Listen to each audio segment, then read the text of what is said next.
गोलो बनाइदिन्छ रिङ आकारमा औँठी आकारमा अथवा रिङ आकारमा यसरी चाहिँ हामीले के गर्नु पर्छ मलखाद व्यवस्थापन गर्नु पर्यो अब मलखाद व्यवस्थापन गर्दाखेरि अरू के थाहा पाउनुपर्छ भन्दाखेरि हाम्रो यो बिरुवालाई चाहिँ हामीले प्रयोग गरिरहेको चाहिँ यो गोठे मलहरूमा के हुन्छ त भन्दाखेरि पर्याप्त मात्रामा हरेक कुरा हुन्छ त्यसमा नाइट्रोजन हुन्छ फस्फरस हुन्छ पोटासियम हुन्छ जिङ्क हुन्छ म्याग्नेसियम हुन्छ हरेक कुरा हुन्छ त्यो मलमा तर त्यसमा के हुन्छ त भन्दाखेरि कम मात्रामा हुन्छ एकदम कम मात्रामा हुन्छ जुन चाहिँ बिरुवाले चाहिँ त्यतिले पुग्दैन बिरुवालाई 17वटा चाहिँ पोषक तत्त्वको आवश्यकता पर्छ 17वटामा चाहिँ म्याक्सिमम चाहिँ उसले चाहिँ पोषक तत्त्वहरू चाहिँ पोषण तत्त्वहरूको अपेक्षा गरेर बसेको हुन्छ तर हामीले चाहिँ त्यो खोक्रो मल जस्तो हाम्रो के हुन्छ त भन्दा एउटा अनुसन्धानले के भनिदियो त भन्दाखेरि गोठे मल यो गाईबस्तुबाट निस्किएको मल चाहिँ हामीले यो के अरे यो बारीमा ल्याएर माटोमा नमिसाइकन केहीले नढाकिकन बारीमा ल्याएर मात्रै राख्यौँ भने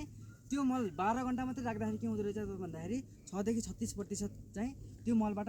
नाइट्रोजनको तत्त्व चाहिँ उडेर जाँदो रहेछ त्यो अनि हामीले के गर्छौँ त भन्दाखेरि कैयौँ वर्षदेखि कैयौँ महिनादेखि के गर्छौँ त भन्दाखेरि बारीमा ल्याएर नढाकेर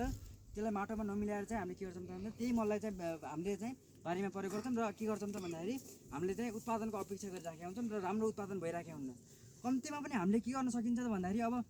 बारीमा ल्याएर मिलाउन त्यही दिन मिलाउन सकिन्न भने पनि